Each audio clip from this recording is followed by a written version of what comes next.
안녕하세요. 예. 예, 반갑습니다. 수원 특례시 기자협회 조영 총무입니다. 책임지는 의정, 신뢰받는 의회, 수원 특례시의회 이찬용 도시미래위원회 위원장님 인터뷰를 시작하겠습니다. 먼저 지역구인 권선 이동, 곡선동 주민께 인사 말씀 좀 해주세요. 예, 안녕하세요. 권선이동, 곡선동 주민 여러분, 이찬용 의원입니다. 먼저 언제나 저를 믿고 응원해 주시는 지역 주민 여러분께 진심으로 감사드립니다. 의원으로서 지난 2년간 가장 크게 느낀 건 결국 정치도 행정도 사람이 중심이란 사실이었습니다. 주민 한 분 한 분의 이야기를 직접 듣고 그 마음을 정책으로 연결하는 게 제 역할이라고 생각을 합니다. 앞으로도 늘 같은 눈높이에서 같은 마음으로 여러분의 생활에 힘이 되는 의정활동을 이어가겠습니다. 우리 동네가 조금 더 안전하고 따뜻해질 수 있도록 언제나 곁에서 함께하겠습니다. 감사합니다.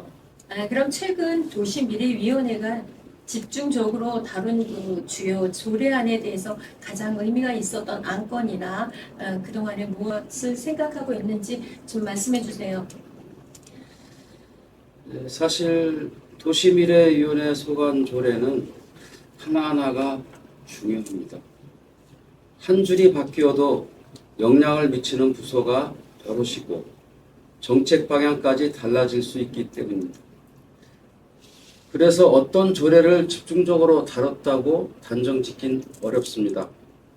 그만큼 도시미래위원회는 모든 안건에 대해 신중하고 깊이 있는 심사를 하고 있습니다. 제가 회기에는 수원시의 건축물의 지역 고유의 색깔을 더하고 공공건축의 질을 높일 수 있는 조례를 준비 중입니다. 이 조례가 통과되면 수원이 도시 경관을 한층 더 정돈되고 매력 있게 만드는 데 기여할 수 있을 것으로 기대하고 있습니다. 시민 여러분 많은 관심 부탁드립니다. 네, 네이버 1784 방문해서 보신 AI 및 스마트 워크 기술이 수원시 행정에 어떻게 접목될 수 있다고 보시는지 지금 말씀해 주세요. 정말 인상 깊은 방문이었습니다. 단순한 사무 공간을 넘어 기술이 어떻게 사람의 일과 시간 공간을 유기적으로 연결해 줄 수 있는지를 체감할 수 있었습니다. 특히 1784에서 본 자율주행 로봇과 이를 제어하는 AI 통합 시스템, 그리고 전 건물이 하나의 스마트 생태계로 작동하는 모습은 감탄이 나올 정도였습니다. 수원시 행정에도 이런 기술이 충분히 접목될 수 있습니다. 예를 들어 AI 챗봇을 통한 민원 응대 자동화, 문서 작성 지원 시스템, 그리고 클라우드 기반 협업 환경을 통해 공무원의 행정 효율을 크게 높일 수 있겠습니다. 또 네이버의 디지털 트윈 기술은 이 도시 인프라 관리와 재난 대응, 교통 흐름 시뮬레이션 등의 활용 가능성이 큽니다. 수원시도 이미 AI 교육과 국책 사업에 적극 참여하고 있지만 중요한 건 기술 그 자체보다 이 시민 중심의 구현입니다. 사람을 위한 스마트 도시로 성장할 수 있도록 정책적 지원을 아끼지 않겠습니다. 그동안 고생 많이 하셨습니다. 그러면 정수장, 광교, 파장 현장 점검을 다녀오셨는데 수돗물 공급 안정화에 관련해 어떤 개선점이나 시급한 과제가 있으시면 좀 말씀해 주세요. 수원시의 수돗물은 전국적으로도 품질이 매우 좋은 편입니다. 이 시민들께서 안심하고 사용하셔도 됩니다. 다만 작년에 냄새 문제가 있었던 것도 사실입니다. 그래서 이번 정수장 현장 점검을 통해 같은 문제가 반복되지 않도록 대응 체계를 재점검했습니다. 특히 산수관이 오래된 곳이 많아 유수율, 즉 공급된 물 중 실제 사용되는 비율을 더 높이기 위해 노후 상수관 교체 작업도 강화하고 있습니다.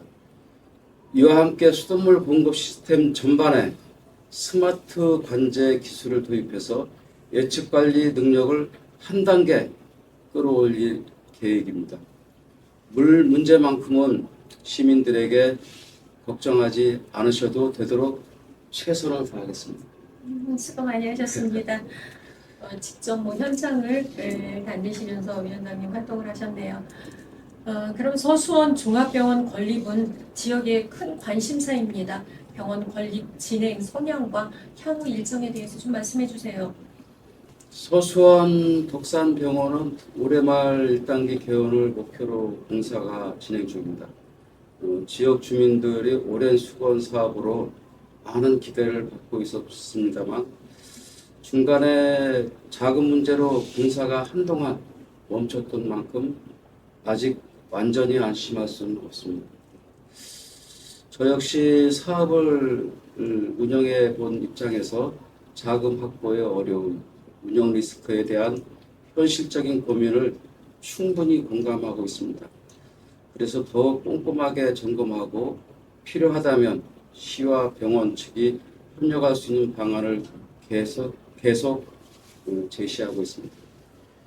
단순히 하나의 의료 시설이 아니라 서수원 주민들의 의료 서비스를 책임지는 믿을 수 있는 공공 의료 거점이 될 수 있도록 시의회에서도 끝까지 책임감을 갖고 살펴보겠습니다. 기대가 많이 됩니다. 그러면 군공항 소음 문제는 정기적으로 민감한 사안입니다. 최근 정책 토론회에서 논의된 실질적인 대책 중 가장 주목될 만한 내용은 혹시 무엇이 있는지 좀 말씀해 주세요. 군공항 소음 문제는 정말 오랜 시간 이어져 온 그리고 주민들의 피해가 날로 심각해지는 사안입니다. 최근 정책 토론회에서도 민간공항처럼 실질적인 소음 피해 보상이 이루어져야 한다는 논의가 있었습니다. 현재 기준은 실효성이 떨어지기 때문에 제도 개선이 절실합니다. 물론 법과 기준을 바꾸는 건 오랜 시간이 걸리는 일이지만 결국 가장 근본적인 해법은 군공항을 이전하는 것입니다. 제가 도시미래위원장이 된 만큼 이 사안을 정치적 논쟁이 아닌 실질적 해결의 방향으로 이끌고 가도록 적극적으로 역할을 하겠습니다. 수고하셨습니다.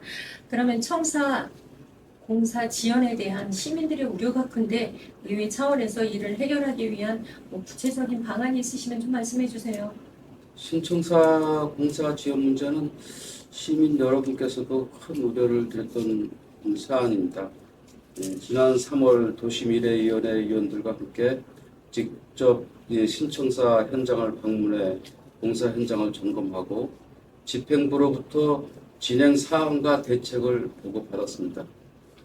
당시 저는 시의 청사는 단순한 건물이 아니라 시민과의 소통 공간이자 의정활동의 중심축이라고 강조드렸고 장기간 지연됐던 만큼 더 이상 일정에 차질이 생기지 않도록 철저한 관리 감독을 당부했습니다.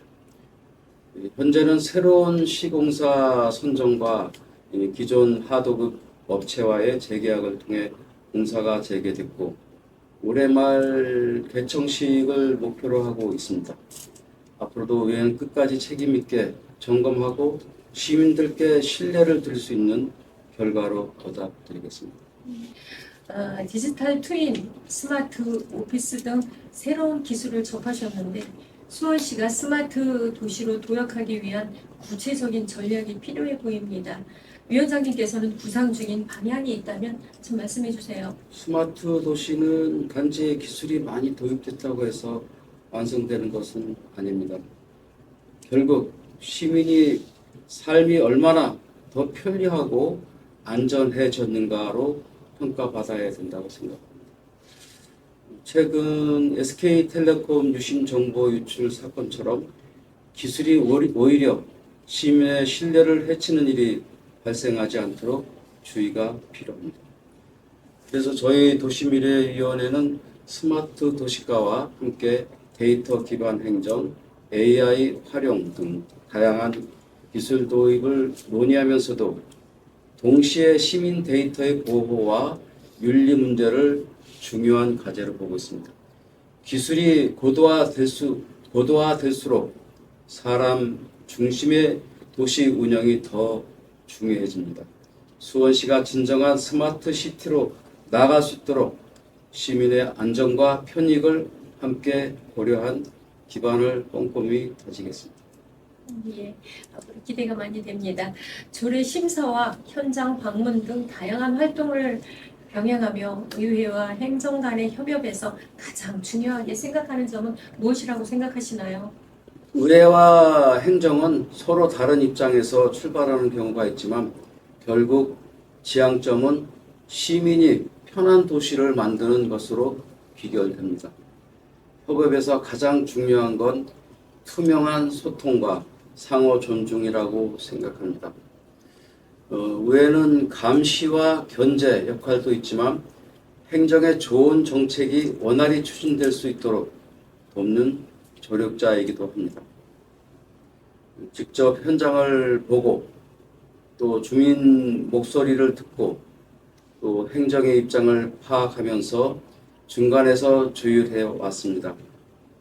앞으로도 이 역할을 잘 이어가며 의회의 행정이 함께 정책을 완성해가는 구조를 만들어 나가겠습니다. 위원장님께서는 음안 테크노밸리 부지 현장을 직접 둘러보신 후에 교통 체계나 주거지에 비치는 영향도 함께 고려돼야 한다고 말씀하셨습니다. 현재 확인된 주요 과제는 무엇이며 이를 보완하기 위한 시의회의 역할은 어떤 것들이 있는지 좀 말씀해 주세요. 현장을 둘러보면서 가장 먼저 느낀 건 입지는 참 좋은데 생활권과의 연결이 다소 아쉽다는 점입니다. 부지가 수원 월드컵 경기장 인근 유 공간이라 외부 도로망은 잘 갖춰져 있지만 정작 주변 주거지에서 걸어서 접근하기엔 동선이 애매한 부분이 있습니다. 그래서 단순히 산업단지 조성만 생각할 게 아니라 보행자 접근성, 교통 흐름, 또 공공시설 배치까지 함께 고려돼야 합니다. 또 AI 바이오 중심의 첨단 산업 유치가 계획되어 있는데 실제로 이게 시민들에게 도움이 되려면 산학 연계뿐 아니라 주거와 생활이 조화를 이루어야 합니다. 우리 도시미래위원회에서는 이런 부분을 놓치지 않고 계획 단계부터 꼼꼼히 점검하겠습니다. 필요하다면 공청회나 시민 의견 수렴도 적극 추진해서 수원 시민 모두에게 실질적인 이익이 돌아가는 개발이 될 수 있도록 노력하겠습니다. 앞으로 기대가 많이 되고 네. 고생 많이 하셨습니다. 마지막으로 수원 시민께 전하고 싶은 말씀과 함께 참석한 기자협회 회원들께 한 말씀 해주십시오. 시민 여러분, 그리고 수원시 기자협회 여러분께 진심으로 감사드립니다. 언제나 지역의 현장을 지켜봐 주시고 또 필요한 목소리를 전달해 주셔서 저희도 더 긴장하고 더 노력할 수 있었습니다. 시의원이라는 자리는 시민들과 행정을 이어주는 다리 같은 역할이라고 생각합니다. 저는 그 다리가 흔들리지 않도록 또 시민 여러분의 신뢰가 무너지지 않도록 최선을 다해왔고 앞으로도 그렇게 할 겁니다. 늘 시민 곁에 흔들림 없이 함께하겠습니다. 감사합니다. 이상으로 수원 특례시의회 도시미래위원회 이찬영 위원장님 인터뷰를 마치겠습니다. 감사합니다. 감사합니다.